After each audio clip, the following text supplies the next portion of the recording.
Hello student, स्वागत है आप सभी का आपके अपने चैनल ज्ञान गुरु एकेडमी में। बच्चों, जैसा कि आप सभी को पता है कि आज मैंने आप लोगों से वादा किया था कि आज से आप लोगों के शिक्षा शास्त्र के अलावा अन्य सारी सब्जेक्ट भी चलेंगी।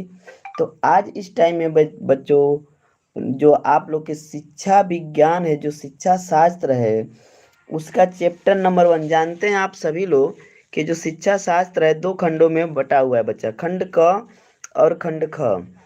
तो आज खंड क का चैप्टर नंबर 1 जो है बच्चा, जिसका नाम है प्राचीन भारत में शिक्षा व्यवस्था। ठीक है बच्चों, प्राचीन भारत में शिक्षा व्यवस्था, इसे अच्छी तरीके से पढ़ेंगे और बहुत ही अच्छी तरीके से कवर करेंगे। जितने भी बच्चे शिक्षा शास्त्र लिए हैं वे सभी लोग अपना नोट्स बना लीजिए, क्योंकि बच्चा जो जो इम्पोर्टेंट टॉपिक मैं रोज का पढ़ाता हूँ आप लोग नोट्स बनाते चलिए, जिससे कि आपका बच्चों रिवीजन करने में आपको आसानी हो। ठीक है, ये जो शिक्षा शास्त्र की क्लास है हर रोज शाम को 4 बजे आया करेगी। ठीक है, शिक्षा शास्त्र का क्लास आप लोग को हर रोज शाम को 4 बजे मिला करेगा। तो नोटिफिकेशन पहुँचे या न पहुँचे, आप सभी लोग बच्चा 4 बजे तैयार रहा कीजिए। शाम में 4 बजे, ठीक है, शाम में 4 बजे आप लोग को शिक्षा शास्त्र का क्लास डेली मिलेगा। ठीक है बच्चों, क्लियर हो गया? किसी बच्चे को कोई भी दिक्कत होगी तो आप लोग बेटा ऑफलाइन कमेंट कर लीजिएगा। ठीक है, आप लोग ऑफलाइन कमेंट करके छोड़ दीजिएगा। वीडियो खत्म होने के बाद ऑफलाइन कमेंट में आप लोग ऑफलाइन कमेंट छोड़ दीजिएगा। ओके, चलिए, किसी भी बच्चे को कोई प्रॉब्लम होगी तो आप लोग ऑफलाइन कमेंट कर देना बेटा। आज की क्लास की शुरुआत करते हैं। ठीक है, आज की क्लास की शुरुआत करते हैं पहले टॉपिक से। देखते हैं बच्चा अच्छा इस चैप्टर का पहला टॉपिक क्या है। और यहाँ आप देख सकते हैं कि प्राचीन भारत में शिक्षा। इस चैप्टर का जो पहला टॉपिक है वो है प्राचीन भारत में शिक्षा। आइए आप लोग को बताते हैं कि प्राचीन भारत में जो शिक्षा है वो कैसी है। प्राचीन भारत में शिक्षा जीवन प्रयत्न चलने वाली एक प्रक्रिया मानी जाती थी। ठीक है, ऐसा माना जाता था कि ये जीवन भर चलेगी। ठीक है, जो प्राचीन भारत में शिक्षा थी ये जीवन प्रयत्न मानी जाने वाली या चलने वाली एक प्रक्रिया मानी जाती थी। इस काल में शिक्षा का आधार वेद थे।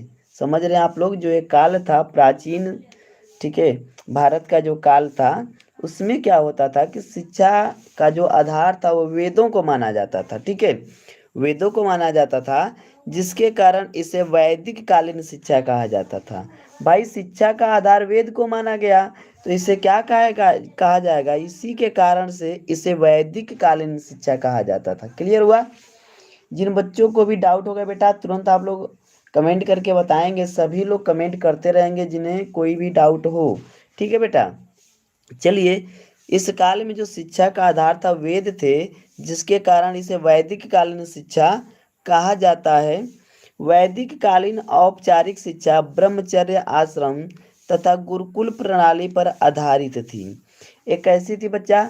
ब्रह्मचर्य आश्रम और गुरुकुल प्रणाली पर आधारित थी। वैदिक शिक्षा का आरंभ ऋग्वैदिक काल से माना जाता है। जो वैदिक शिक्षा का आरंभ था वह ऋग्वैदिक काल से माना जाता है। शिक्षा मोक्ष प्राप्ति का साधन थी। जो शिक्षा थी बच्चों वह उस समय मोक्ष प्राप्ति का साधन थी। तो ऐसी शिक्षा थी हमारी प्राचीन भारत में। यदि आपसे प्रश्न पूछे कि प्राचीन भारत में शिक्षा कैसी थी तो उसके बारे में अब आप लोग अच्छी तरीके से लिख सकते हैं। तो आप लोग पहले हेडिंग बना लीजिएगा प्राचीन भारत में शिक्षा। उसके बाद जितना भी मैंने पढ़ाया हुआ है बच्चा सारा का सारा आप लोग लिख लीजिएगा। ठीक है, छोटा छोटा टॉपिक समझा रहा हूँ ताकि आप लोग को आसानी हो इस चीज़ को समझने में। ठीक है बच्चा, छोटे छोटे टॉपिक को यदि आप समझ रहे हैं तो आसानी से आप समझ जाएंगे। पहली चीज़ तो ये हो गई, प्राचीन भारत में हमारी शिक्षा हो गई बेटा। ठीक है, दूसरी चीज़ बच्चा, एक चीज़ मैं आप लोग को बता दूं, यदि आप इसका पीडीएफ चाहते हैं तो हमारे टेलीग्राम चैनल का लिंक मैं इस वीडियो के अंत में दे दूंगा बेटा, डिस्क्रिप्शन में दे दूंगा। उसे आप लोग अच्छी तरीके से क्या कीजिएगा बेटा, ठीक है, ज्वाइन कर लीजिएगा। चलिए, अगला टॉपिक देखेंगे बेटा, क्या है? वैदिक कालीन या प्राचीन कालीन शिक्षा का अर्थ।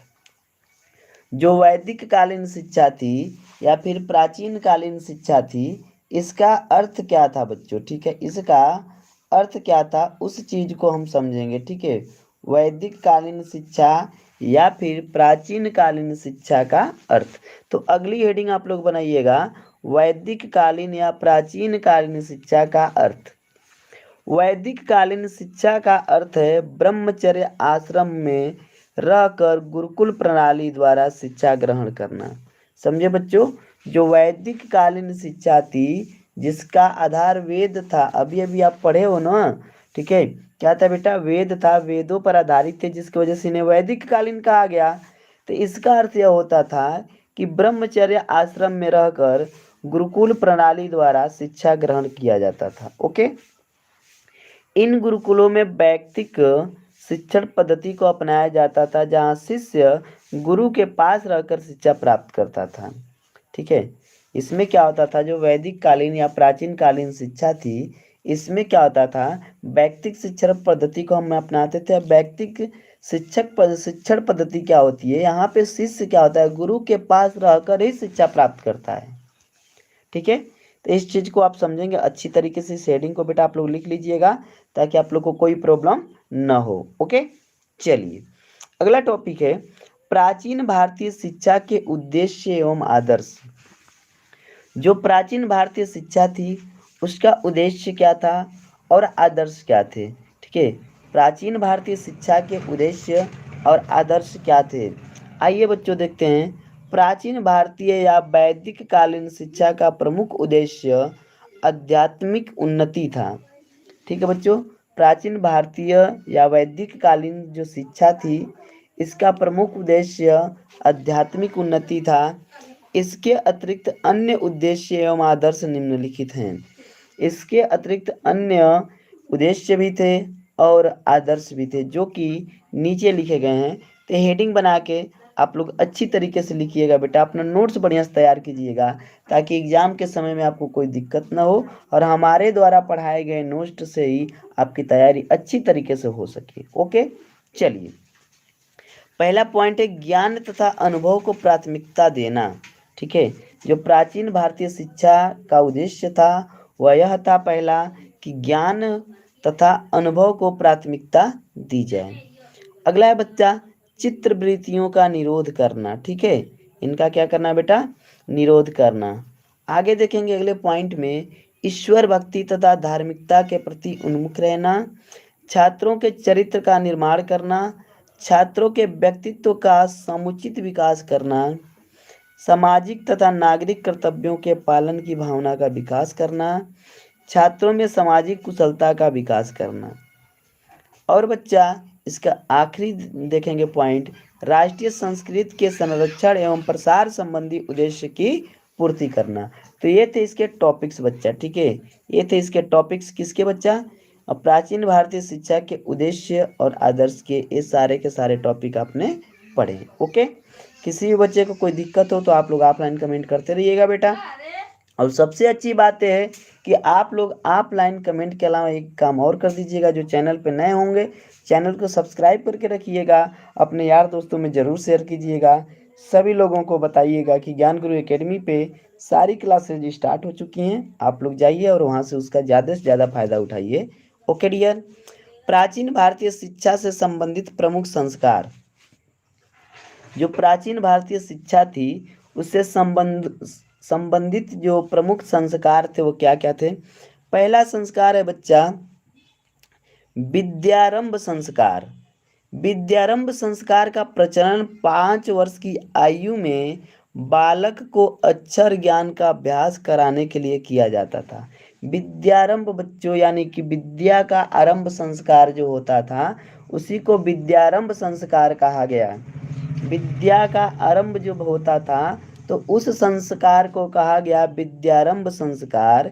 इसमें क्या होता था कि 5 वर्ष की आयु में बालक को, जो 5 वर्ष की आयु के बालक थे उनको अक्षर के ज्ञान का अभ्यास कराया जाता था। ठीक है बच्चा, आई थिंक कि अच्छी तरीके से आप लोग को समझ में आया होगा कि विद्यारंभ संस्कार क्या होते थे। अगला है उपनयन संस्कार। उपनयन संस्कार का अर्थ है बालक को गुरु के समीप ले जाना। ठीक है, उपनयन संस्कार का अर्थ होता था बालक को गुरु के समीप ले जाना यहाँ सर्वप्रथम उसे गायत्री मंत्र का उपदेश दिया जाता था। सबसे पहले उसे क्या दिया जाता था? गायत्री मंत्र का उपदेश दिया जाता था। यह संस्कार शिक्षा प्रारंभ के समय किया जाता है। इसके अंतर्गत ब्राह्मण, क्षत्रियों तथा वैश्य बालकों के लिए क्रमशः 8 वर्ष, 11 वर्ष तथा 12 वर्ष तक की आयु निर्धारित की गई थी।